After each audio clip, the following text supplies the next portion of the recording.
तत्पश्चात स्वयं क्षीर चोरा गोपीनाथ कहलाए। माधवेंद्रपुरी के प्रेम से प्रसन्न होकर गोवर्धन स्थित श्री गोपाल विग्रह ने जन समूह को दर्शन दिया। तो भक्ति विनोद ठाकुर की टिप्पणी है कि इस गोपाल विग्रह की प्रतिष्ठा सर्वप्रथम कृष्ण के प्रपुत्र ब्रजनाभ ने की थी और माधवेंद्रपुरी ने गोपाल विग्रह को फिर से ढूंढ निकाला और उन्हें गोवर्धन पर्वत की चोटी पर स्थापित किया।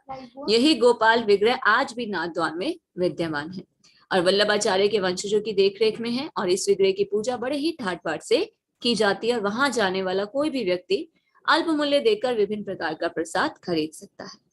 श्री चैतन्य महाप्रभु की जय हो, नित्यानंद प्रभु की जय हो, अद्वैत प्रभु की जय हो और चैतन्य महाप्रभु के सभी भक्तों की जय हो। महाप्रभु जगन्नाथपुरी गए और भगवान जगन्नाथ के मंदिर के दर्शन किए। वे सार्वभौम भट्टाचार्य से भी मिले और इन सब लीलाओं का अत्यंत विस्तृत वर्णन वृंदावन दास ठाकुर द्वारा अपने ग्रंथ चैतन्य भागवत में किया गया है। श्री चैतन्य महाप्रभु की सभी लीलाएं स्वभावतः अत्यंत उद्भुत और मधुर हैं और जब उनका वर्णन वृंदावन दास ठाकुर द्वारा किया जाता है तो वे अमृत की धारा के समान बन जाती है। वृंदावन दास ठाकुर कौन है?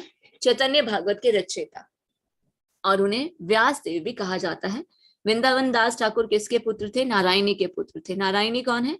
श्रीवास ठाकुर की भतीजी, जिन्हें चैतन्य महाप्रभु का उच्चिष्ट प्राप्त हुआ था और उन्हीं की कृपा से नारायणी के गर्भ से वृंदावन दास ठाकुर जो है वो प्रकट हुए थे, जिन्हें व्यासदेव का शक्ताविश अवतार भी कहा जाता है, व्यासदेव जिन्हें कहा जाता है। तो इसलिए मेरा सविनय निवेदन है कि चूंकि इन लीलाओं का सुंदर वर्णन वृंदावन दास ठाकुर द्वारा पहले ही हो चुका है, अतएव उन लीलाओं की पुनरावृत्ति दम्भ की परिचायक होगी, अतएव ऐसा करना अच्छा नहीं होगा। मुझ में ऐसी शक्ति नहीं है। अतएव चैतन्य भागवत नाम से विख्यात वृंदावन दास ठाकुर जिन लीलाओं का पहले से विस्तृत वर्णन कर चुके हैं, उन्हें मैं स्तुति रूप में प्रस्तुत कर रहा हूँ।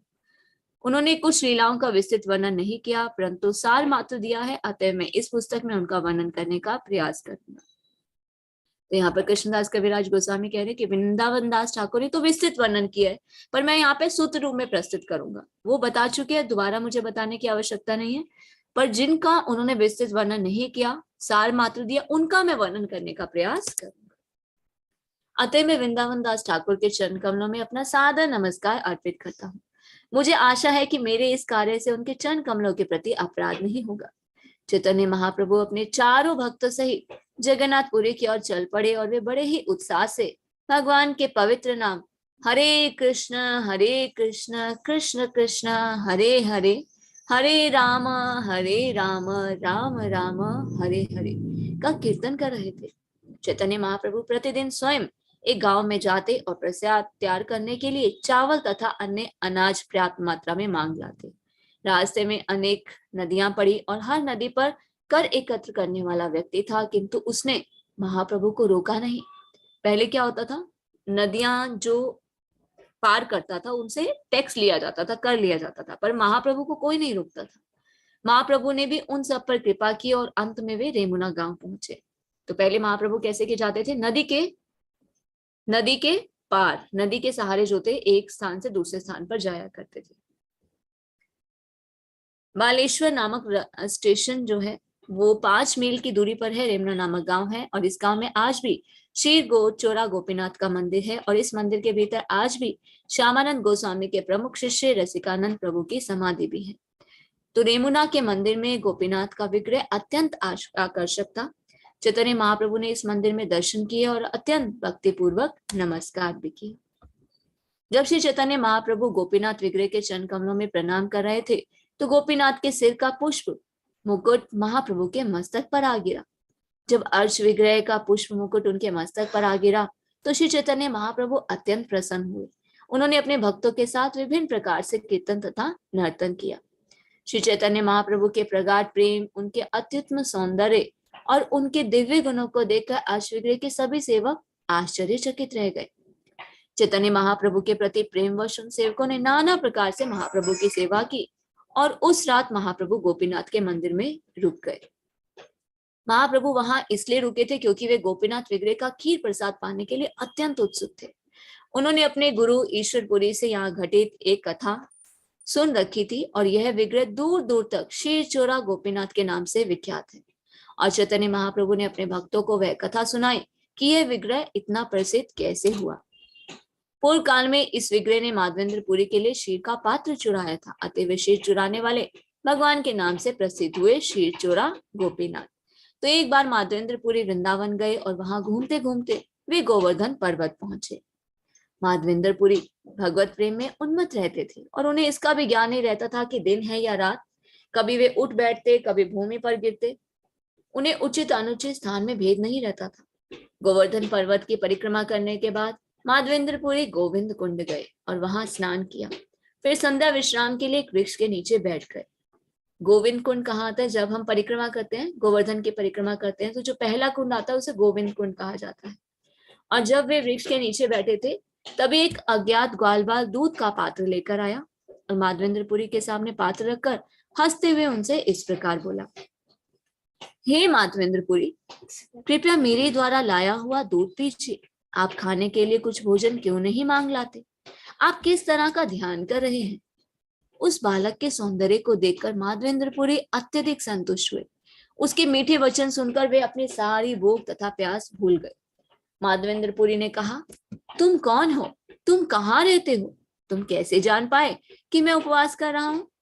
बालक ने उत्तर दिया, महाशय, मैं ग्वाल बाल हूँ और इसी गांव में रहता हूँ। मेरे गांव में कोई भूखा नहीं रहता।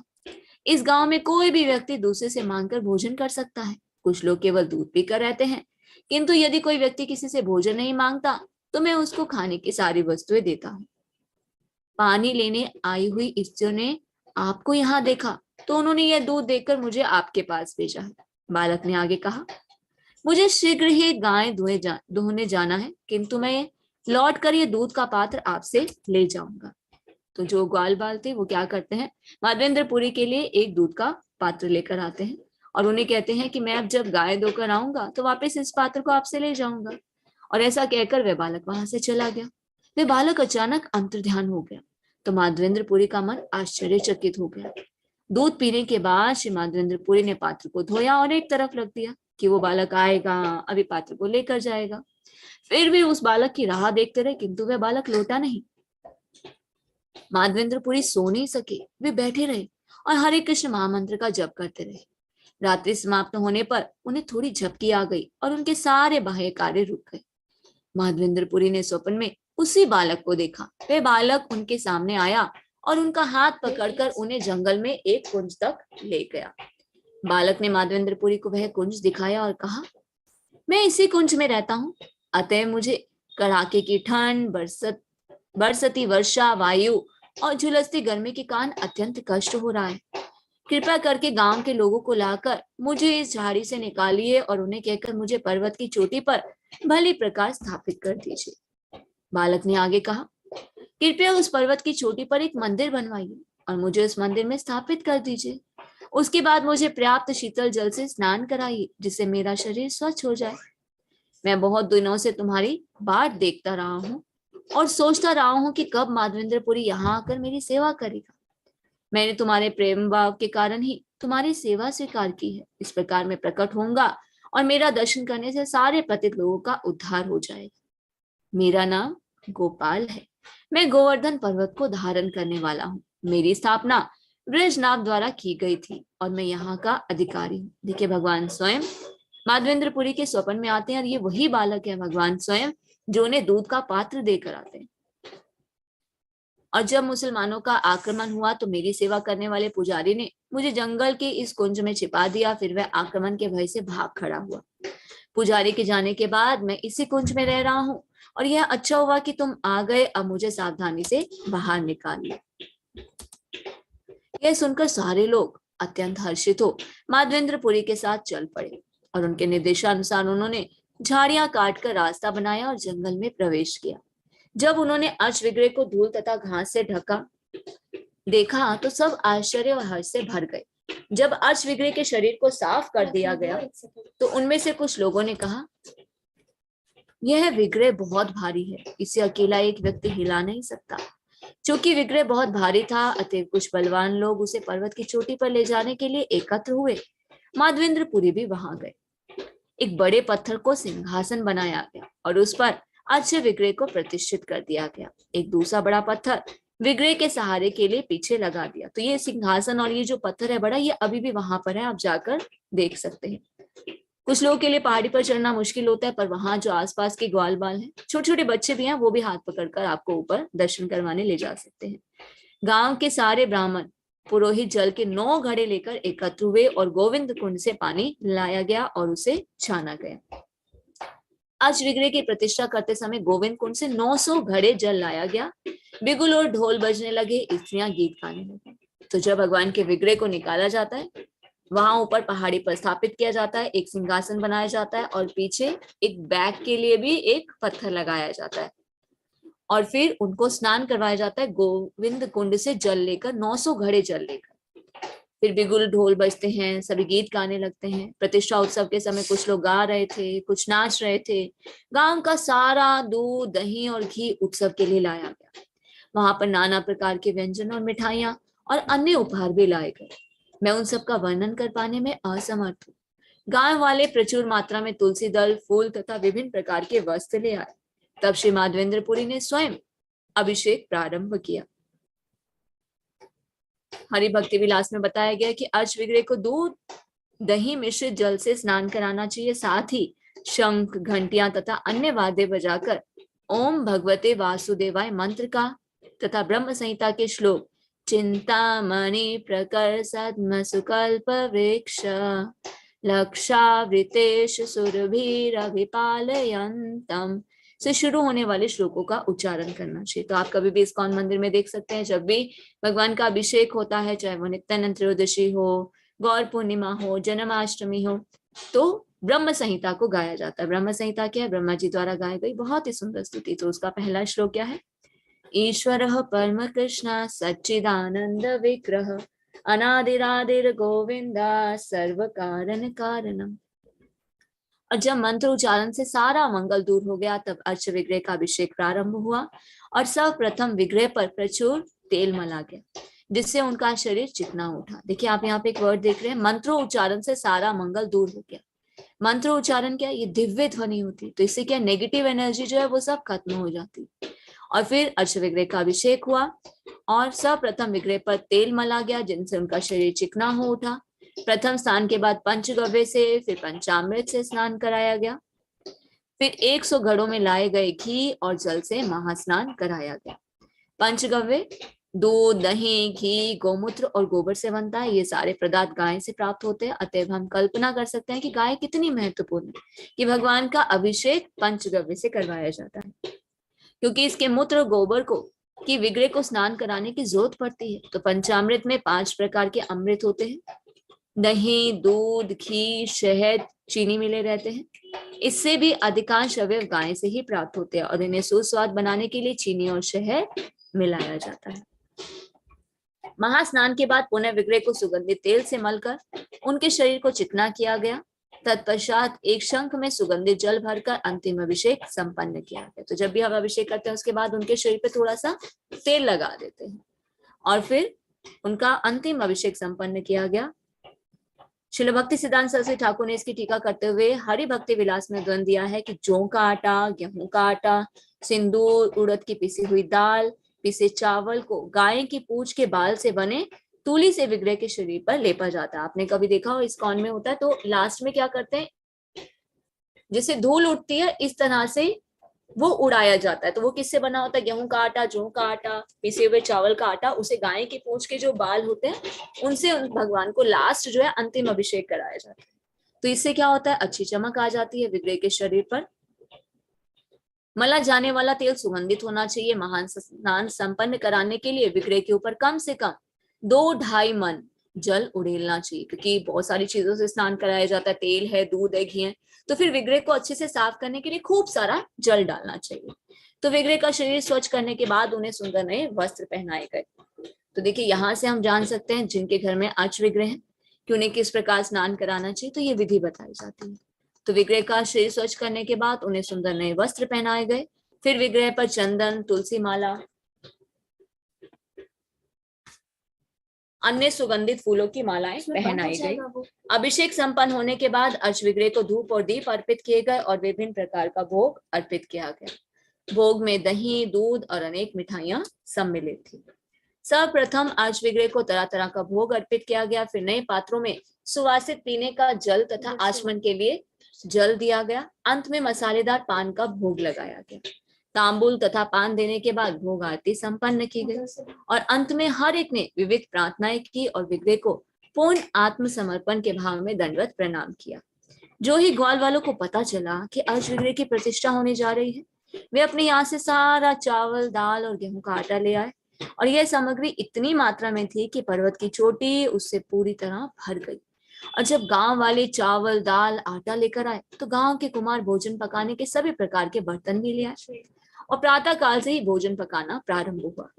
10 ब्राह्मणों ने अन्न पकाया, 5 ब्राह्मणों ने सूखी और रसदार सब्जियां पकाई। सारी तरकारियां जंगल से ही एकत्रित किए गए शाक, जड़ों और फलों से बनाई गई थी। किसी ने दाल पीसकर बड़े और बढ़िया बनाई और इस तरह ब्राह्मणों ने सभी तरह के व्यंजन बनाए। 5-7 व्यक्तियों ने बहुत सी रोटियां बनाई, उन्हें पर्याप्त घी से चुपड़ दिया। सारी सब्जियां, दाल और भात भी घी से ही सिक्त थे। देखिए, आप शास्त्र पढ़ेंगे ना, कहीं भी ये लिखा हुआ नहीं आएगा कि तेल में बनाया गया, घी से बनाया जाता था, गाय के घी से। पके चावलों का पलाश के पत्तों में ढेर लगा दिया गया और ये पत्ते भूमि पर बिछे नए वस्त्र के ऊपर फैले थे। पके चावल के ढेर के पास ही रोटियों का ढेर था और सारी तरकारियां, रसदार व्यंजनों का विभिन्न पात्रों में भरकर उनको चारों ओर रख दिया गया। तरकारियों के पास दही, दूध, मट्ठा, शिखरिनी, खीर, मक्खन और दही की मलाई भरे पात्र रख दिए। इस प्रकार अन्नकूट उत्सव मनाया गया और श्री माधवेंद्रपुरी ने स्वयं गोपाल को हर वस्तु का भोग लगाया। तो ये अन्नकूट जो महोत्सव है अभी भी मनाया जाता है। पीने के लिए अनेक घड़ों में सुगंधित जल भरा गया। भगवान श्री गोपाल ने जो इतने दिनों से भूखे थे, अर्पित की गई प्रत्येक वस्तु खाई। यद्यपि श्री गोपाल ने भोग लगाई गई सारी सामग्री खा ली थी, फिर भी उनके दिव्य हाथ के स्पर्श से हर वस्तु पूर्ववत बनी रही। जैसे हम कई बार कहते हैं ना, हम तो भगवान को भोग लगाते हैं, वो तो वैसे का वैसे रहता है। भगवान खाते हैं कि नहीं खाते? भगवान उसे ग्रहण करते हैं, पर वो वस्तु भगवान के हाथ के स्पर्श से वैसी की वैसी बनी रहती है। जैसे कि भगवद गीता में भगवान क्या कहते हैं? पत्रम पुष्पम फलम तोयम यो मे भक्त्या प्रयच्छति तद अहम भक्ति उपृतम अश्नामि प्रयतात्मना। भगवान को हम अर्चविग्रह के रूप में जो भी भक्त जो है भक्ति के द्वारा भगवान को ऑफर करते हैं, भगवान उसे स्वीकार करते हैं। जैसे कि 9.26 में भगवान कह रहे हैं, यदि कोई प्रेम और भक्ति पूर्व मुझे एक पत्ती, फूल, फल या जल भी अर्पित करता है, मैं उसे स्वीकार करता हूँ। जबकि नास्तिक लोग इस चीज को नहीं समझ पाते। उन्हें क्या लगता है, हमने तो भोग लगाया, वो तो वैसे का वैसा ही है, भगवान खाते हैं नहीं खाते। भगवान स्वयं कहते हैं कि मैं उसे स्वीकार करता हूँ। वे अपने भक्तों द्वारा भोग लगाई गई हर वस्तु को खाते, फिर भी उनके दिव्य हाथ के स्पर्श से सारा भोजन पूर्ववत बना रहता है। केवल गुण में अंतर आता है। कैसा गुण में अंतर आता है? भगवान अपने दिव्य दृष्टि से उसके अंदर जितने भी पाप होते हैं उनको हर लेते हैं और अपनी कृपा प्रदान करते हैं। तो भोग लगाने से पूर्व भोजन कुछ और होता है, भोग लगाने के बाद उसमें दिव्य गुण आ जाते हैं। वो क्या बन जाता है? महाप्रसाद बन जाता है। क्योंकि भगवान पूर्ण है, इसलिए खाने के बाद भी वैसे के वैसे ही रहते हैं। पूर्णस्य पूर्णमादाय पूर्णमेवावशिष्यते। ईशोपनिषद में ये श्लोक आता है कि कृष्ण को भोग लगाया गया भोजन गुण में कृष्ण जैसा ही होता है। जिस प्रकार कृष्ण अवयव अर्थात नष्ट न होने वाले हैं, उसी तरह उनके द्वारा खाया गया भोजन उनसे अभिन्न है और वो पूर्ववत बना रहता है। तो हमें भी हमेशा भगवान को ऑफर करके खाना चाहिए। अगर हम भक्ति में प्रगति करना चाहते हैं तो सबसे पहले हमें अपनी जीवा को कंट्रोल करना होगा। अगर हम अपनी जीवा को कंट्रोल कर ले तो बाकी इंद्रियों को कंट्रोल करना बहुत आसान है। तो जीवा को हम कंट्रोल कैसे कर सकते हैं? अगर हम इसे सिर्फ प्रसाद दे, भगवान को ऑफर किया हुआ ही हम प्रसाद को ग्रहण करें।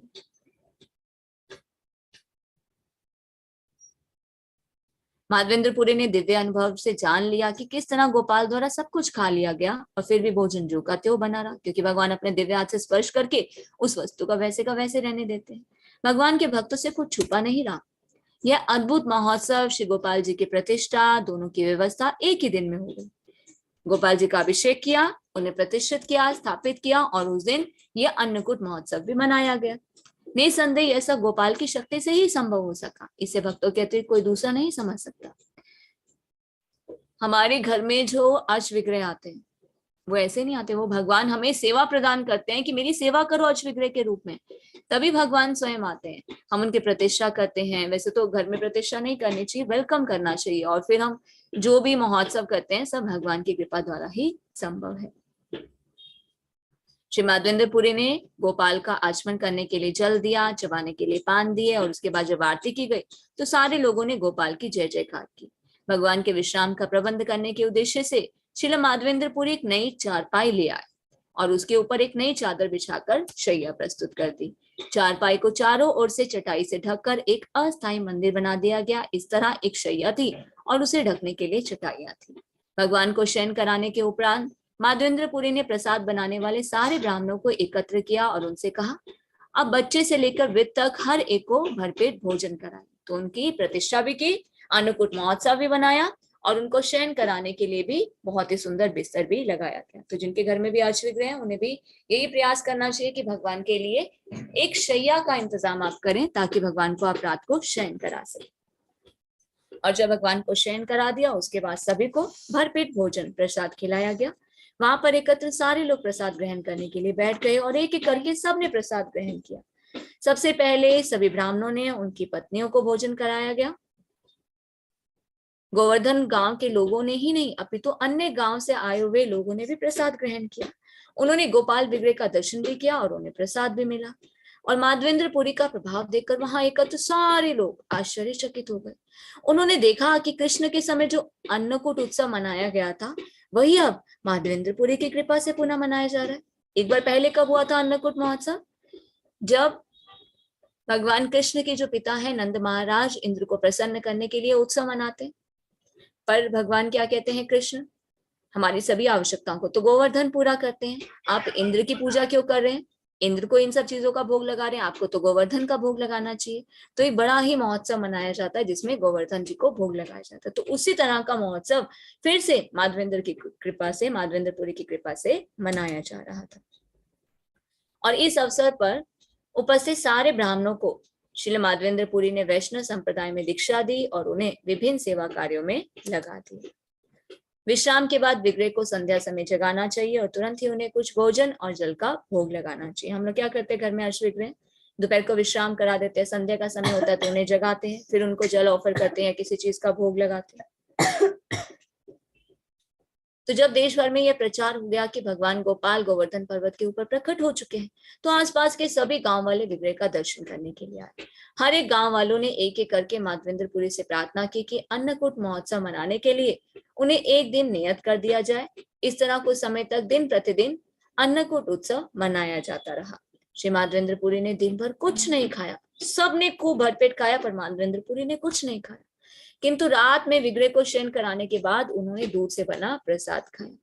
पुनः अगली सुबह आज विग्रह की सेवा प्रारंभ हुई और गांव के लोग विविध प्रकार के खाद्य द्रव्य लेकर आए। गांव के सारे निवासी गांव भर का सारा अन्न, घी, दूध गोपाल अर्च विग्रह को भोग लगाने के लिए लाए। दूसरे दिन पहले की तरह अन्नकूट उत्सव मनाया गया। सारे ब्राह्मणों ने भोजन पकाया, गोपाल ने उसे ग्रहण भी किया। कृष्ण भावनामृत संपन्न करने के लिए आदर्श स्थान ब्रजभूमि या वृंदावन है जहां लोग स्वभावतः कृष्ण से प्रेम करते हैं और कृष्ण भी उनसे प्रेम करते हैं। विभिन्न गांवों से अनेक लोग गोपाल विग्रह का दर्शन करने के लिए आए और उन सब ने पेट भरकर महाप्रसाद ग्रहण किया। तो दूसरे दिन फिर से उत्सव हो रहा है, फिर से प्रसाद बन रहा है, फिर से सभी प्रसाद पा रहे हैं और अनेक गांवों से भी लोग गोपाल का विग्रह का दर्शन करने के लिए आ रहे हैं। जब उन लोगों ने गोपाल के सर्वोत्कृष्ट रूप को देखा तो उनका सारा शोक और जो दुख था वो नष्ट हो गया। ब्रजभूमि वृंदावन के आसपास के सारे गांव के लोग गोपाल के प्राकट्य की जानकारी मिलने पर उनका दर्शन करने आए और उन सब ने दिन प्रतिदिन अन्नकूट उत्सव मनाया। मथुरा के बड़े बड़े धनी लोग भी नाना प्रकार के उपहार लेकर आए और उन्होंने भक्ति पूर्वक उन्हें अर्च विग्रह को अर्पित किया। तो इस तरह सोना, चांदी, वस्त्र, सुगंधित द्रव्य, खाद्य पदार्थों के असंख्य उपहार आए और गोपाल का भंडार दिन प्रतिदिन बढ़ता गया।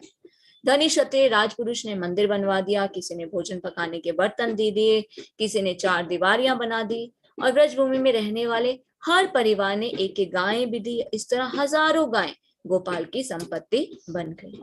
और अंत में बंगाल से 2 सन्यासी ब्राह्मण वहां आए। गोपाल माधवेंद्रपुरी को वे बहुत अच्छे लगे और उन्हें वृंदावन में रखकर सभी सुविधाएं प्रदान की। तब माधवेंद्रपुरी ने उन दोनों को दीक्षा दी और भगवान की दैनिक सेवा का कार्यभार सौंपा और यह सेवा लगातार होती रही और अर्च विग्रह की पूजा बहुत ही सुंदर ढंग से होने लगी। इसे माधवेंद्रपुरी अत्यधिक आनंदित भी हुए। तो षट गोस्वामी और उनके अनुयायियों ने बहुत सारे मंदिरों की स्थापना की, जैसे कि गोविंद मंदिर, गोपीनाथ मदन मोहन मंदिर, गोपीनाथ मंदिर, मदन मोहन मंदिर, राधा दामोदर मंदिर, श्याम सुंदर मंदिर, रामानंद राधा रमन मंदिर, गोकुलानंद मंदिर। तो इन गोस्वामियों के शिष्यों को इन मंदिरों की सेवा पूजा का कार्यभार सौंपा गया। अभी भी रोज सेवा पूजा जो है उनके वंशजों द्वारा निरंतर रूप से की जा रही है। तो इस प्रकार 2 वर्षों तक मंदिर में अर्च विग्रह की पूजा अत्यंत ऐश्वर्य के साथ चलती रही। तब एक दिन फिर से माधवेंद्र पुरी ने सपना देखा। सपने में माधवेंद्र पुरी ने देखा कि गोपाल कह रहे हैं, मेरे शरीर का ताप अभी भी कम नहीं हुआ है। तो जैसे कि हमने चैप्टर को शुरू किया था, उससे पहले ये शॉर्ट स्टोरी के रूप में बताया था कि किस प्रकार माधवेंद्र पुरी को फिर से स्वप्न आता है। तो माधवेंद्र पुरी को स्वप्न में भगवान गोपाल क्या कहते हैं, मेरे ना शरीर का ताप अभी कम नहीं हुआ है, बहुत गर्मी हो रही है और इतने समय से मैं अंदर दबा हुआ था। तो तुम क्या करो, मल्य प्रदेश से चंदन लेकर आओ और मुझे शीतल बनाने के लिए मेरे शरीर पर इसका लेप करो। तो गोपाल विग्रह अनेक वर्षों तक जंगल में दबे पड़े रहे। उन्हें अभिषेक तो कराया गया था, 900 घड़ों से अभिषेक कराया गया था, फिर भी उन्हें गर्मी लग रही थी। तो वो क्या चाहते थे कि मेरे शरीर पे क्या करो, चंदन का लेप लगाओ। अभी भी हम देखते हैं ना, चंदन यात्रा जो शुरू होती है उसमें क्या करते हैं, भगवान के पूरे शरीर पर चंदन का लेप किया जाता है। तो तुम जगन्नाथपुरी से चंदन लाओ और कृपा तुरंत जाओ, क्योंकि यह काम कोई और नहीं कर सकता, इसलिए तुम ही करो, तुम्हें ही जाना पड़ेगा। तो इस स्वप्न को देखकर माधवेंद्र पुरी गोस्वामी भगवत प्रेम के भाव के कारण अत्यंत प्रसन्न हुए कि भगवान मेरे स्वप्न में आ रहे, मुझे सेवा का मौका दिया। और भगवान के आदेश का पालन करने के उद्देश्य से वे बंगाल जाने के लिए पूर्व की ओर चल पड़े। और चलने से पूर्व माधवेंद्र पुरी ने नियमित सेवा पूजा के लिए सारी व्यवस्था कर दी, ताकि पीछे से सभी कार्य अच्छे से होते रहे। और उन्होंने विविध लोगों को विविध कार्यों में लगा दिया और फिर गोपाल की आज्ञा लेकर वे बंगाल के लिए चल पड़े। और जब माधवेंद्र पुरी शांतिपुर में अद्वैताचार्य के घर पहुंचे, तो माधवेंद्र पुरी में उर्मी पूर्ण भगवत प्रेम को देखकर आचार्य जो अद्वैताचार्य थे बहुत ही हर्षित हुए। अद्वैताचार्य ने माधवेंद्र पुरी से दीक्षा देने के लिए प्रार्थना की। उन्हें दीक्षा देने के बाद माधवेंद्र पुरी दक्षिण भारत के लिए चल पड़े। तो अद्वैताचार्य ने किससे दीक्षा ली, माधवेंद्र पुरी से। माधवेंद्र पुरी ने आगे और किसे दीक्षा ली थी, ईश्वरपुरी को। फिर ईश्वरपुरी से किसने दीक्षा ली थी, चैतन्य महाप्रभु ने ली। तो दक्षिण भारत जाते समय माधवेंद्र पुरी रेमुना गए, जहां गोपीनाथ स्थित हैं। विग्रह की सुंदरता देखकर माधवेंद्र पुरी भाव विभोर हो गए। तो माधवेंद्र पुरी कहाँ जाते, रेमुना में शीर चोरा गोपीनाथ मंदिर के बरामदे में, जहां से लोग सामान्यतः अर्च विग्रह का दर्शन करते थे। माधवेंद्र पुरी ने कीर्तन और नृत्य किया। फिर वे वहां पर बैठ गए और उन्होंने एक ब्राह्मण से पूछा, अर्च विग्रह को किस किस वस्तु का भोग लगाया जाता है। प्रबंध की उत्कृष्टता से माधवेंद्र पुरी ने अनुमान लगाया कि वहां अवश्य ही उत्तम भोजन ही अर्पित किया जाता होगा। माधवेंद्र पुरी ने सोचा कि मैं पुजारी से पूछूंगा कि गोपीनाथ को किस प्रकार भोजन अर्पित किया जाता है, जिससे हम भी अपने रसोई घर में उनकी व्यवस्था करके गोपाल के लिए भी वैसा ही भोजन अर्पित करें। तो जब ब्राह्मण पुजारी से इस विषय में पूछा गया, तब उसने विस्तार पूर्वक बताया कि गोपीनाथ के अर्च विग्रह को कौन कौन से भोग अर्पित किए जाते हैं। ब्राह्मण पुजारी ने कहा, संध्या समय अर्च विग्रह को मिट्टी के 12 पात्रों में खीर का भोग लगाया जाता है। चूंकि इसका स्वाद अमृत जैसा होता है, अतएव इसे अमृत के लिए कहते हैं। यह खीर सारे जगत में गोपीनाथ शीर के नाम से विख्यात है। ऐसी खीर दुनिया में अन्यत्र कहीं भी अर्पित नहीं की जा सकती। कभी आपको मौका मिले, रेमुना आप जाएं, तो वहां पर जरूर इस प्रसाद को ग्रहण करें, फिर आप जान जाएंगे कि क्यों इसे अमृत के लिए कहा जाता है। जब माधवेंद्र पुरी ब्राह्मण पुजारी से बात कर रहे थे, तब खीर का भोग अर्च विग्रह के समक्ष लगाया गया था। और यह सुनकर माधवेंद्र पुरी ने इस प्रकार विचार किया, यदि मुझे बिना मांगे थोड़ी सी खीर मिल जाए तो मैं उसे चख लूं और ऐसी ही खीर अपने भगवान गोपाल के लिए तैयार करूं। तो जब माधवेंद्र पुरी को खीर चखने की इच्छा हुई, तो उन्हें बड़ी लज्जा सी आ गई।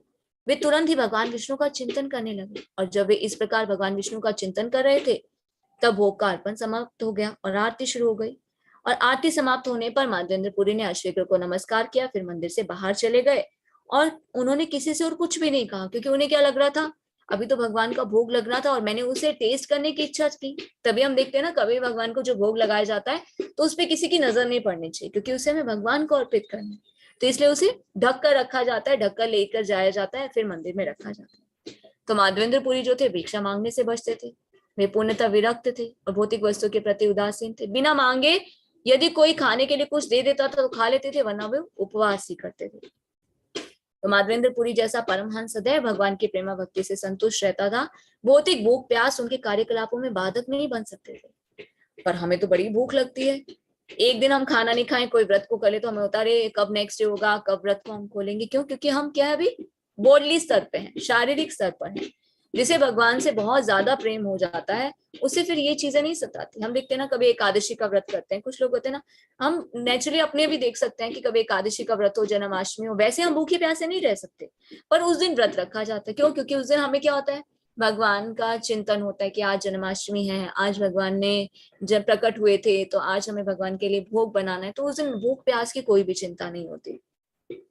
तो माधवेंद्र पुरी जैसा परमहंस सदैव भगवान की प्रेमा भक्ति से संतुष्ट रहता है। भौतिक भूख प्यास उनके कार्यकलापों में बाधक नहीं बन सकते। जब उन्होंने आज विग्रह को अर्पित थोड़ी सी खीर खाने की इच्छा हुई तो उन्होंने सोचा कि उनसे कोई अपराध हो गया, क्योंकि वे अर्च विग्रह को भोग लगाई जा रही वस्तु को खाना चाह रहे थे। माधवेंद्रपुरी मंदिर से बाहर चले गए और गांव के खाली बाजार में जाकर बैठ गए और वे वहां बैठकर कीर्तन करने लगे। इसी बीच मंदिर के पुजारी ने अर्च विग्रह को शयन करा दिया। पुजारी अपना दैनिक कार्य समाप्त करके आराम करने गया। सपने में उन्होंने क्या देखा कि गोपीनाथ अर्च विग्रह आकर उनसे बातें कर रहे। अर्च विग्रह इस प्रकार बोले, हे पुजारी सॉरी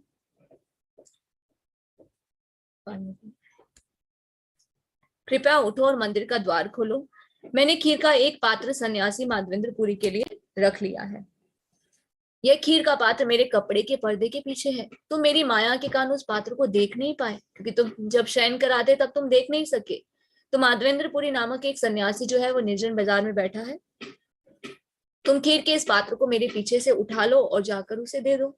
तो स्वप्न जब पूरा हो गया, पुजारी तुरंत शैया से उठा और उन्होंने जब अर्च विग्रह के कक्ष में प्रवेश करने के पूर्व स्नान करना उचित समझा, तो उसके बाद स्नान करने के बाद जब मंदिर जाते हैं, मंदिर का द्वार खोलते हैं, तो अर्च विग्रह के निर्देशानुसार पुजारी ने खीर का पात्र कपड़े के पर्दे के पीछे पाया। उसने वह पात्र हटाया और उस स्थान को साफ किया जहां वो रखा था, और इसके बाद वो मंदिर से बाहर चले गए। किस लिए? वो खीर का पात्र माधवेंद्रपुरी को देने के लिए। वह मंदिर का द्वार बंद करके खीर का पात्र लेकर गांव में चला गया और उसने माधवेंद्रपुरी की खोज में प्रत्येक हाट में जाकर पुकारा, माधवेंद्रपुरी कौन है, माधवेंद्रपुरी कौन है। और वह पुजारी खीर का पात्र उठाकर पुकारने लगा, जिसका नाम माधवेंद्रपुरी हो वह आकर यह पात्र ले जाए। गोपीनाथ ने तुम्हारे लिए इस खीर के पात्र की चोरी की है।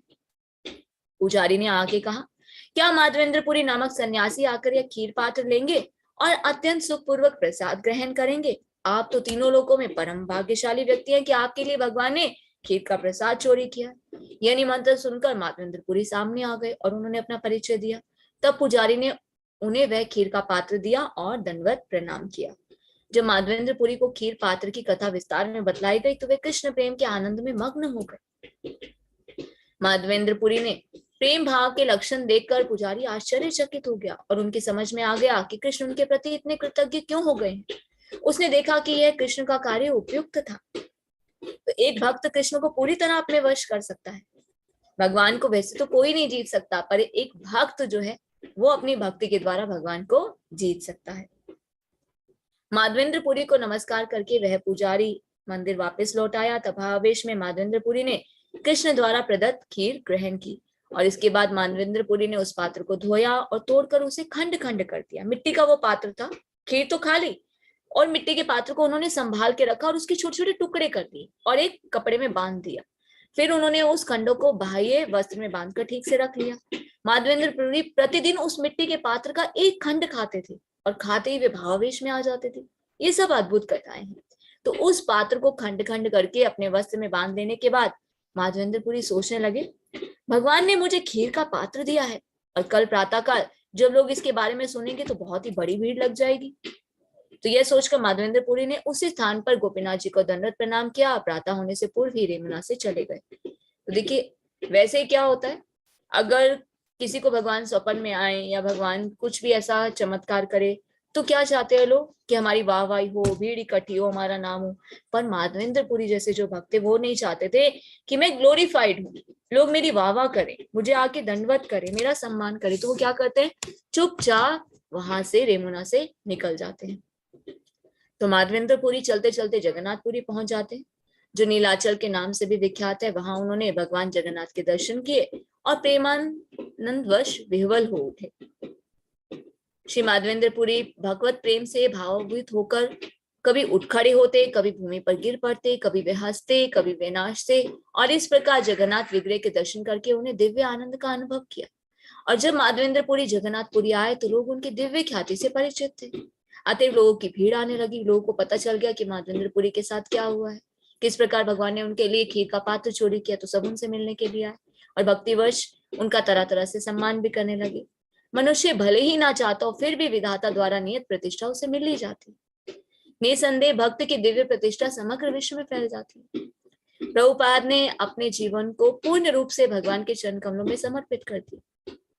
उन्होंने तो सिर्फ भगवान को प्रसन्न करने के लिए किया, अपने गुरु की प्रसन्नता के लिए कृष्ण भक्ति का प्रचार और प्रसार किया। देखिए आज हम देखते हैं किस प्रकार भगवान उन्हें ग्लोरीफाइड करा रहे हैं। हर एक मंदिर में हम देखते हैं शिल प्रभुपाद के विग्रह होते हैं, तो हर चीज में हम क्या कहते हैं, ऑल ग्लोरीज टू शिल प्रभुपाद, जय शिल प्रभुपाद। क्योंकि शिल प्रभुपाद की कृपा से ही हम जान पा रहे हैं कि कृष्ण कौन है, भक्ति किस प्रकार करनी चाहिए। तो भगवान क्या कहते हैं, अपने भक्तों को ग्लोरीफाइड करते हैं। तो किस प्रकार माधवेंद्रपुरी जो थे वहां पे ग्लोरिफिकेशन ना हो, वहां से भाग जाते हैं, पर फिर भी बाद में भगवान ऐसी व्यवस्था करते हैं कि उनकी प्रतिष्ठा और सम्मान हो। तो अपनी प्रतिष्ठा के भय से माधवेंद्रपुरी जो रेमुना छोड़कर चले गए, किंतु भगवत प्रेम द्वारा प्रदत्त प्रतिष्ठा इतनी उत्कृष्ट है कि वे भक्त के साथ साथ जाती, मानो वे उसका पीछा कर रही है। माधवेंद्रपुरी जगन्नाथपुरी छोड़ना चाह रहे थे क्योंकि लोग उनका महान भक्त के रूप में आदर कर रहे थे, किंतु इसे गोपाल विग्रह के लिए चंदन की लकड़ी एकत्र करने में भी बाधा उत्पन्न होने का भय था। तो माधवेंद्रपुरी ने वहां पर जगन्नाथ जी के सभी सेवकों और महान भक्तों से श्री गोपाल के प्राकट्य की कथा बतलाई। और जब जगन्नाथपुरी के सारे भक्तों ने सुना कि गोपाल विग्रह चंदन चाहते हैं, तो सभी हर्षित होकर चंदन एकत्र करने का प्रयास करने लगे। जो लोग राज अधिकारियों से परिचित थे वे उनसे मिले और कपूर तथा चंदन मांग मांग कर एकत्र किया। इस चंदन को ले जाने के लिए माधवेंद्रपुरी को एक ब्राह्मण और एक सेवक भी दिया गया और उन्हें आवश्यक मार्ग व्यय भी दिया गया। तो रास्ते से चुंगी वसूलने वालों से बचने के लिए माधवेंद्रपुरी को सरकारी अफसरों से छूट के आवश्यक कागजात भी दिलाए गए। अभी हम देखते हैं ना, टोल टैक्स लगता है, तो उस प्रकार से उन्हें छूट मिल जाए, कोई भी उनसे टैक्स ना ले, तो उन्हें पेपर्स भी दिए गए। तो ये कागजात उनके हाथ में दे दिए गए। तो इस तरह से माधवेंद्रपुरी चंदन सहित वृंदावन के लिए चल पड़े और कुछ दिनों के बाद वे पुनः रेमुना गांव और वहां के गोपीनाथ मंदिर में पहुंचे। और जब माधवेंद्रपुरी गोपीनाथ के मंदिर पहुंचे तो उन्होंने भगवान के चरण कमलों पर अनेक बार नमस्कार किया और वे प्रेमा भाव में सतत नृत्य और गान करने लगे। जब गोपीनाथ के पुजारी ने माधवेंद्रपुरी को फिर से आए देखा तो उन्होंने उन्हें सादर नमस्कार किया और उन्हें खीर का प्रसाद खिलाया। उस रात माधवेंद्रपुरी ने मंदिर में विश्राम किया, किंतु रात्रि के अंत में उन्हें दोबारा स्वप्न दिखलाई पड़ा। माधवेंद्रपुरी ने सपने में क्या देखा कि गोपाल उनके सामने आकर कह रहे हैं, हे माधवेंद्रपुरी, मुझे पहले ही सारा चंदन और कपूर प्राप्त हो चुका है। तुम सारे चंदन को कपूर के साथ घिसकर तब तक गोपीनाथ के विग्रह पर इसका प्रतिदिन लेप करते रहो जब तक यह समाप्त ना हो जाए।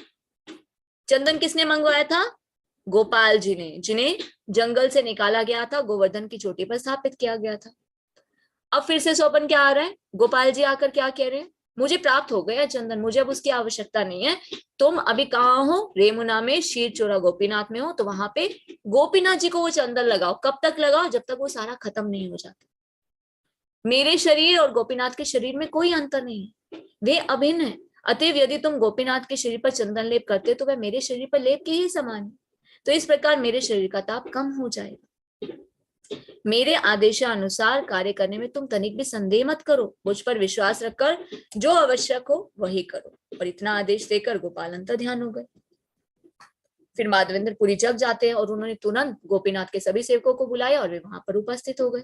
माधवेंद्रपुरी ने कहा, गोपीनाथ के विग्रह पर इस कपूर और चंदन का लेप करो जिसे मैं वृंदावन से गोपाल के लिए लाया हूं, और इसे नियमित रूप से प्रतिदिन करो। यदि गोपीनाथ के शरीर पर चंदन का लेप किया जाए तो गोपाल जो है स्वतः ही शीतल हो जाए। आखिर पूर्ण पुरुषोत्तम भगवान पूर्णतः स्वतंत्र हैं और इसका आदेश सर्वशक्तिमान। हम वृंदावन जाते हैं, अलग अलग मंदिर में दर्शन करते हैं, राधा मदन मोहन जी, गोपीनाथ जी, गोकुलानंद जी, राधा रमन जी। नाथ द्वार में जाएं आप, वहां श्रीनाथ जी के दर्शन करें, डिफरेंस नहीं है कोई भी, कृष्ण एक ही है। पर भगवान ने अपनी भगवत्ता को स्थापित करने के लिए अपने भक्तों द्वारा उन्हें स्थापित कराया। तो गोपीनाथ के सेवक यह सुनकर अत्यंत प्रसन्न हुए कि गर्मियों में सारा चंदन गोपीनाथ के शरीर पर लेप करने के लिए प्रयोग होगा। माधवेंद्रपुरी ने कहा, ये दो सेवक नियमित रूप से चंदन घिसेंगे, तुम सहायता के लिए अन्य 2 और व्यक्तियों को ले आओ और उनका वेतन मैं दे दूंगा। तो इस प्रकार प्रतिदिन गोपीनाथ जी को चंदन घिसकर लेप किया जाता रहा। इससे गोपीनाथ के सेवक बहुत ही प्रसन्न थे और इस प्रकार पूरा चंदन समाप्त होने तक गोपीनाथ के विग्रह पर चंदन का लेप होता रहा और माधवेंद्रपुरी तब तक वहीं रहे। और गर्मी के अंत में माधवेंद्रपुरी जगन्नाथपुरी लौटे, जहां उन्होंने बड़े ही आनंद से चातुर्मास बिताया। 4 महीने जो होते हैं चातुर्मास के, वहां पर बिताए। तो इस तरह चैतन्य महाप्रभु ने स्वयं माधवेंद्रपुरी के अमृतमय गुणों की प्रशंसा की, और जब वे सब भक्तों को सुना रहे थे तो उन्होंने स्वयं भी इसका आस्वादन किया। चैतन्य महाप्रभु ने नित्यानंद से यह निर्णय करने के लिए कहा कि क्या इस जगत में माधवेंद्रपुरी के समान और कोई भाग्यशाली है। तो चैतन्य महाप्रभु ने कहा, माधवेंद्रपुरी इतने भाग्यशाली थे कि साक्षात भगवान कृष्ण उनके समक्ष दूध देने के बहाने प्रकट हुए ग्वाल बाल के रूप में। और भगवान ने स्वयं माधवेंद्रपुरी को स्वप्न में 3 बार आदेश दिया। कौन कौन से आदेश दिए थे? पहला, कि मैं जंगल में हूं, मुझे गोवर्धन की चोटी पर स्थापित करो। दूसरा, मेरे लिए चंदन लेकर आओ, जगन्नाथपुरी जाओ। तीसरा, जब चंदन वो लाने के लिए तैयारी कर रहे होते तो क्या कहते हैं स्वप्न में, कि तुम ये चंदन को गोपीनाथ जी को लगाओ। तो माधवेंद्रपुरी के प्रेम में वशीभूत होकर स्वयं भगवान कृष्ण गोपाल विग्रह के रूप में प्रकट हुए, और उनकी सेवा करके भगवान ने सारे जगत का उद्धार किया। माधवेंद्रपुरी के कारण ही भगवान गोपीनाथ ने खीर पात्र चुराया, इस तरह वे क्षीर चोरा गोपीनाथ के नाम से प्रसिद्ध हुए। माधवेंद्रपुरी ने गोपीनाथ के श्री विग्रह पर चंदन का लेप किया, और इस प्रकार वे भगवत प्रेम से विह्वल हो गए। मुसलमानों द्वारा शासित भारतीय प्रांतों में चंदन और कपूर लेकर यात्रा करना अत्यंत असुविधाजनक था, और इसके कारण माधवेंद्रपुरी कष्ट में पड़ सकते थे। और यह चीज गोपाल विग्रह को ज्ञात हो गई, क्योंकि पहले मुसलमानों का शासन था। हो सकता था कि वो उन्हें लूट ले या माधवेंद्रपुरी को कोई कष्ट पहुंचाए। तो भगवान जो गोपाल थे वो भाग गए। अभी तो ये जगन्नाथपुरी है, जगन्नाथपुरी से वृंदावन में तो बहुत डिस्टेंस है, बीच में कोई भी गड़बड़ हो सकती है, तो उन्हें कष्ट ना हो इसलिए उन्होंने स्वप्न में आकर बोला कि इस चंदन का लेप तुम गोपीनाथ जी को कर दो। भगवान अत्यधिक दयालु हैं, वे अपने भक्तों से अनिरुक्त हैं, क्योंकि फ्यूचर तो कौन देख पा रहे, भगवान देख पा रहे। इसी प्रकार से भगवान प्लानिंग करते हैं। अतएव जब गोपीनाथ को चंदन का लेप लगाया गया तो माधवेंद्रपुरी का जो श्रम था वो सार्थक हो गया। श्री चैतन्य महाप्रभु ने नित्यानंद प्रभु को माधवेंद्रपुरी के उत्कृष्ट प्रेम के आदेश पर अपना निर्णय देने के लिए कहा। चैतन्य महाप्रभु ने कहा, उनके सारे व्यवहार असाधारण है, निसंदेह उनके कार्यकलापों को सुनकर हर कोई आश्चर्यचकित रह जाता है। चैतन्य महाप्रभु ने आगे बताया, श्री माधवेंद्रपुरी अकेले रहा करते थे, वे पूर्ण विरक्त थे और सदैव मौन रहते थे। वे किसी भी भौतिक वस्तु में रुचि नहीं रखते थे, संसारिक बातें करने में भय से अकेले ही रहते थे। गोपाल जी का दिव्य आदेश पाकर इस महापुरुष ने मांग कर चंदन एकत्रित करने हेतु हजारों मील की यात्रा की, और माधवेंद्रपुरी ने भूखा रहने पर भी किसी से खाने के लिए भोजन नहीं मांगा। अपने यहाँ मिल जाता था तो मिल जाता था, नहीं तो भूखे ही रहते थे। और इस विरक्त पुरुष ने श्री गोपाल के निमित्त चंदन का भार भी वहन किया, और अपनी निजी सुख सुविधाओं की चिंता ना करके माधवेंद्रपुरी 1 मन चंदन तथा 20 तोला कपूर गोपाल के विग्रह को लेप करने के लिए उठा लाए। ये दिव्य आनंद उनके लिए पर्याप्त था। चूंकि उड़ीसा प्रांत से बाहर चंदन ले जाने पर प्रतिबंध था, अतः चुंगी अधिकारियों ने पूरा चंदन अपने पास रख लिया, किंतु माधवेंद्रपुरी ने उसे सरकार द्वारा दिया गया विमोचन प्रपत्र दिखलाया, जिससे वे कठिनाइयों से बच गए। और माधवेंद्रपुरी वृंदावन की लंबी यात्रा के दौरान मुसलमानों के द्वारा शासित अनगिनत पहरेदारों से भरे हुए प्रांतों से गुजरते हुए तनिक भी चिंतन नहीं हुए थे, क्योंकि उन्हें पता था कृष्ण है, मेरी रक्षा करेंगे, सहायता करेंगे। यद्यपि माधवेंद्रपुरी के पास एक छदाम भी नहीं था, उनके पास पैसे नहीं थे, किंतु वे चुंगी अफसरों के पास से निकलने के लिए तनिक भी भयभीत नहीं थे। उनका एकमात्र आनंद गोपाल के लिए वृंदावन तक चंदन का बोझ उठाकर ले जाने में था। तो इससे हमें क्या पता चलता है? भगवान के जो उच्च कोटि के वैष्णव हैं, उनके आचरण से हमें क्या पता चलता है कि हमें भगवान की सेवा बिना किसी संशय के करना चाहिए, कि भगवान की हम ये सेवा कर रहे हैं, हो पाएगी नहीं हो पाएगी, कोई विघ्न तो नहीं आएगा। एक भक्त इस चीज की बिल्कुल भी चिंता नहीं करता। क्यों? क्योंकि वो पूर्ण रूप से भगवान के शरणागत होता है, वो सिर्फ भगवान की सेवा ही करने का प्रयास करता है। उत्कृष्ट भगवत प्रेम का यही स्वाभाविक परिणाम होता है। भक्त निजी सुविधाओं या विघ्नों पर विचार नहीं करते, वे सभी परिस्थितियों में भगवान की सेवा करना चाहते हैं। आई थिंक ये चैप्टर अभी आगे ओके फिनिश होने वाला है, ठीक है, इसे कंप्लीट करते हैं।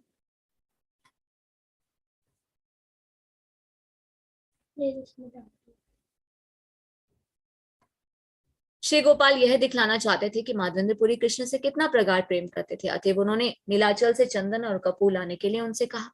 अत्यंत कष्ट उठाकर और अत्यधिक परिश्रम करके माधवेंद्रपुरी चंदन को रेमुना ले आए, और फिर वे अत्यंत प्रसन्न थे। उन्होंने कठिनाइयों की तनिक भी चिंता नहीं की और पूर्ण पुरुषोत्तम भगवान गोपाल ने माधवेंद्रपुरी के उत्कृष्ट प्रेम की परीक्षा करने के लिए उन्हें नीलाचल से चंदन लाने का आदेश दिया। और जब माधवेंद्रपुरी इस परीक्षा में खरे उतरे तो भगवान उन पर अत्यंत कृपालु हुए। अगर भगवान कभी सेवा देते हैं ना, तो वो हमारा टेस्ट करते हैं कि हम कितने उत्सुक हैं उनकी सेवा करने के लिए, चाहे वो सेवा छोटी हो या बड़ी। भक्त या भक्त के प्रिय श्री कृष्ण के मध्य प्रेमा भक्ति के ऐसे व्यवहार का प्रदर्शन जो है वो दिव्य है। साधारण व्यक्ति के लिए इसे समझ पाना संभव नहीं है। सामान्य व्यक्तियों में इसकी क्षमता ही नहीं होती। एक भक्त ही भगवान के लिए कुछ भी कर सकता है। हमारे आचार्य क्या कहते हैं? Nothing, everything is to be possible only by the grace of God. एक भक्त के लिए हर एक वो चीज जो है पॉसिबल है। उनके डिक्शनरी में इम्पॉसिबल नाम का वर्ड नहीं होता। तो यह कहकर श्री चैतन्य महाप्रभु ने माधवेंद्रपुरी का प्रसिद्ध श्लोक पढ़ा। यह श्लोक चंद्रमा के समान है, इसने सारे जगत को प्रकाशमान किया है। जिस प्रकार निरंतर घिसने से मल्ले चंदन की सुगंध पड़ती है, उसी तरह इस श्लोक पर मनन करने से इसकी महत्ता भी समझ में आती है कि जिस प्रकार रत्नों में कौस्तुभ मुनि को अत्यंत मूल्यवान माना जाता है, उसी तरह भक्ति के रस से संबंधित काव्य में इस श्लोक को सर्वोत्तम माना जाता है। वास्तव में इस श्लोक को श्रीमती राधा रानी ने स्वयं कहा और उनकी कृपा से यह माधवेंद्रपुरी के शब्दों में प्रकट हुआ। केवल श्री चैतन्य महाप्रभु ने इस श्लोक के काव्यत्व का आस्वादन किया। इसे समझ पाने में कोई भी चौथा व्यक्ति समर्थ नहीं है। कि पृथ्वी पर जीवन के अंतिम काल में माधवेंद्रपुरी इस श्लोक को बारंबार पढ़ते रहे और इस प्रकार श्लोक का उच्चारण करते करते उन्होंने जीवन का चरम लक्ष्य प्राप्त किया। तो वो श्लोक क्या है? अयि दीन दयात नाथ, हे मथुरा नाथ, कदावलोक्यसे हृदयम तवत लोक कातारम, दयति भ्राम्यति किम करो ब्रह्म। हे नाथ, हे परम कृपालु स्वामी, हे मथुरापति, मुझे फिर आपके दर्शन कब होंगे? आपका दर्शन ना कर पाने के कारण मेरा विशुद्ध हृदय अस्थिर हो चुका है। हे प्रिय, अब मैं क्या करूं? यह श्लोक पढ़ते ही चैतन्य महाप्रभु अचेत होकर भूमि पर गिर पड़ते। अतएव अपने वश में नहीं थे। और जब श्री चैतन्य महाप्रभु आवेश में भूमि पर गिर पड़े तो नित्यानंद प्रभु ने तुरंत अपनी गोद में उन्हें उठा लिया और तब श्री चैतन्य महाप्रभु क्रंदन करते हुए फिर से उठ बैठे। प्रेमोन्माद प्रकट करते हुए महाप्रभु हुंकार करते हुए इधर उधर दौड़ने लगे। कभी वे हंसते, कभी रोते, कभी नाचते और कभी गाते थे। चैतन्य महाप्रभु पूरा श्लोक नहीं सुन पाए। उन्होंने बारंबार इतना ही कहा, आप दीन दयाल। इस तरह वे बोल नहीं सके और उनकी आंखों से अश्रु की धारा बहने लगी। कंप कंपी पसीना, हर्ष के अश्रु, स्तंभ, शरीर का रंग फीका पड़ना, निराशा, चिंता, समृद्धि, हास, गर्व, हर्ष, दीनता, ये सारे लक्षण चैतन्य महाप्रभु के शरीर में दिख रहे थे। इस श्लोक ने प्रेम भाव के सारे द्वार खोले और गोपीनाथ के सारे सेवकों ने महाप्रभु को भावावेश में नृत्य करते हुए देखा। और जब श्री चैतन्य महाप्रभु के चारों ओर अनेक लोगों की भीड़ लग गई तो वे बाह्य चेतना में आए और उसी बीच आज विग्रह को भोग का अर्पण समाप्त हुआ और समूह ध्वनि के साथ आरती संपन्न हुई। आज विग्रह को शयन कराने के बाद पुजारी मंदिर के बाहर आ गया और उसने खीर के सारे 12 पात्रों को श्री चैतन्य महाप्रभु को दे दिया। जब गोपीनाथ महाप्रसाद के खाए खीर पात्र श्री चैतन्य महाप्रभु के समक्ष रखे गए तो वे अत्यंत प्रसन्न हुए और भक्तों को खिलाने के लिए उन्होंने 5 पात्र स्वीकार किए और शेष 7 पात्र आगे बढ़कर पुजारी को दे दिए। फिर महाप्रभु द्वारा लिए गए 5 पात्रों की खीर 5 भक्तों में बांटी गई और उन सबने प्रसाद ग्रहण किया। गोपीनाथ विग्रह से अभिन्न चैतन्य महाप्रभु पहले ही खीर पात्रों का आस्वादन कर चुके थे। फिर भी भक्ति प्रकट करने के लिए उन्होंने भक्त के रूप में पुनः खीर खाई। वह रात्रि महाप्रभु ने उस मंदिर में संकीर्तन करने में व्यतीत की और प्रातःकाल मंगल आरती देखकर वे वहां से चल पड़े। और इस तरह स्वयं चैतन्य महाप्रभु ने गोपाल जी, गोपीनाथ और माधवेंद्रपुरी के दिव्य गुणों का आस्वादन अपने श्रीमुख से किया। इस तरह मैंने श्री चैतन्य महाप्रभु के अपने भक्तों के साथ वात्सल्य की दिव्य महिमा तथा भगवत प्रेम के भाव की पराकाष्ठा दोनों का वर्णन किया है। जो कोई श्रद्धा तथा भक्ति से इस कथा को सुनता है उसे श्री कृष्ण के चरण कमलों के प्रति भगवत प्रेम का धन प्राप्त होता है। श्री रूप तथा श्री रघुनाथ के चरण कमलों की वंदना करते हुए उनकी कृपा की कामना करते हुए मैं कृष्णदास उनके चरण चिन्हों पर चलकर श्री चैतन्य चरितामृत का वर्णन कर रहा हूँ। इस प्रकार श्री चैतन्य चरितामृत की मध्य लीला के 4th अध्याय का भक्ति वेदांत तात्पर्य पूर्ण हुआ, जिसमें श्री माधवेंद्रपुरी की भक्ति का वर्णन है। हरे कृष्णा एवरीवन, आप सभी का बहुत बहुत धन्यवाद। Thank you so much for joining. Hare Krishna, धन्यवाद प्रणाम। अगर किसी का कोई भी प्रश्न है तो चैट बॉक्स में भी ड्रॉप कर सकते हैं या फिर हैंड रेज कर सकते हैं।